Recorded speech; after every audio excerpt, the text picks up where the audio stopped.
Welcome to another exciting episode of Doug's Electronic Repair Bench.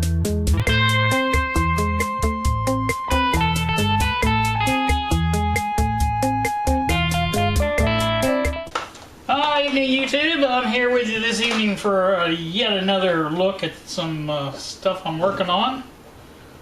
I've been looking at. I'm trying a new thing with the camera. I've got it zoomed into this area here, and because I want to show you some parts. Now this is a pot that I got in the mail. I think I mentioned it in my last video, but I didn't ever show it. It did come in, I think yesterday. I've already gotten it apart because I don't really need it together.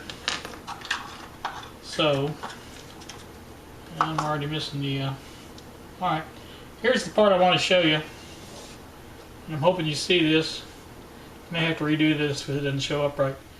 But there's the switch right there, and right there is the switch.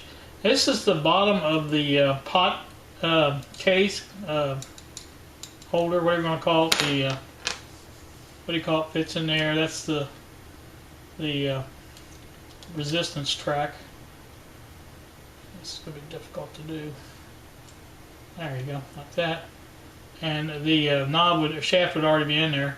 This shaft here. Now you can see this shaft has a pin. I mean, I don't remember. I talked about the fact that some have pins, and I mean this is one that does have a pin, and the pin fits right in the hole there, and basically works that way. If you can see that. So this will not work with the other one strictly at all, and I'll show you why.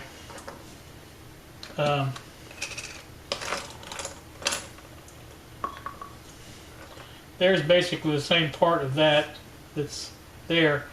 This could be made to work with the switch, I do believe. All I have to do is take this switch apart and put it on this, and everything should be fine. And that's all from the old potentiometer. There's the old switch. So, you know, that would all work fine. The problem I'm having, and you may even be able to see some scratches in there if you look close, but this tab here, that tab there, and the tab right there has to come up. And I'll show you those tabs on this. Those are those tabs right there, 1, 2, 3. They have to come bent up, and this part comes off, which is this part right here. Again, I should be using this. So once that comes off, it can be attached to this, and I think we'll be okay. I worked on this for, I know, a half an hour with this little screwdriver trying to work up those tabs.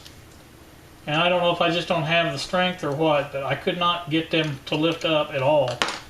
And unless that happens, I will have to just find this replacement part here, which I found on eBay. And, you know, all of this probably would have been solved if I had just bought that in the first place and bit the bullet and paid $11. Now I'm into this for nearly the same amount with these two pots that I did buy. And I'm still going to have to either buy that if I can't get this one apart. But, like I said, this is, I'm pretty sure, is the same as this. It's just not that different.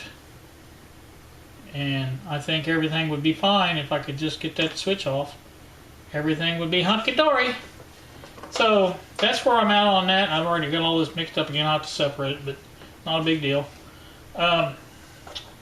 I think I mentioned taking some driving video with the new camera mount, and I think what I'm going to do is post that in here somewhere, so you may see some parts, and I may do even a little commentary over the top of this. So, also I heard back from the Sears Marketplace seller that was supposed to sell me the little digital recorder for $6.20, and I think you recall, I told you that was a ridiculously low price, and that I doubted if they would very much carry through with it. Well, they have finally admitted they said they lost it in transit. It was never ever shipped because the shipping number never ever showed up on the USPS website.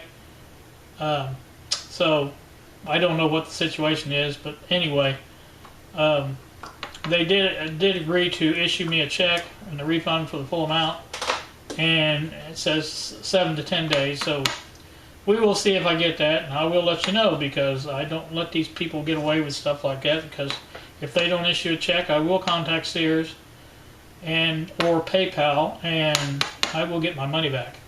But I did see one thing online where they said this company was not that reputable, but only one thing. So usually if they've, really bad off, they do put a little bit more than that on there. So I'm gonna check this out, and I may be redoing this if of course you won't know it, but if this doesn't look right to me, I'll probably redo this. But I'm just trying a little bit different, with that camera up on where it's at, mounted up there on the camera boom.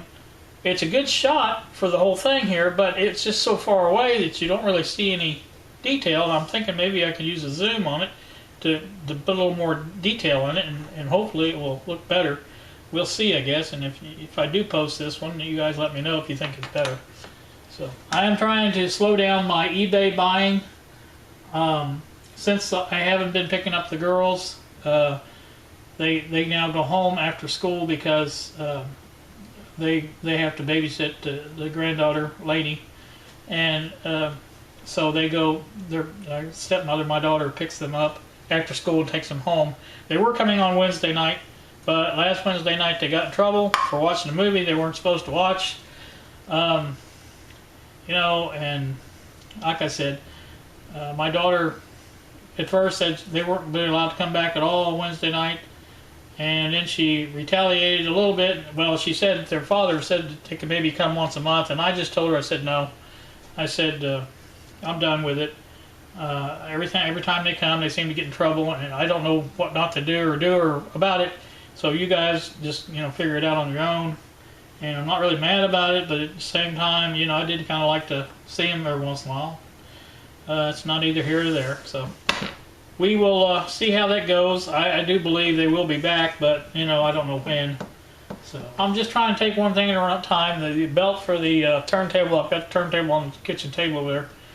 It should be in tomorrow, and I will probably make a video of that, putting that on, and maybe do a demo of playing the record. Of course, it won't be a very long snippet. I try to keep the snippets of different songs to, I think, under 20 seconds.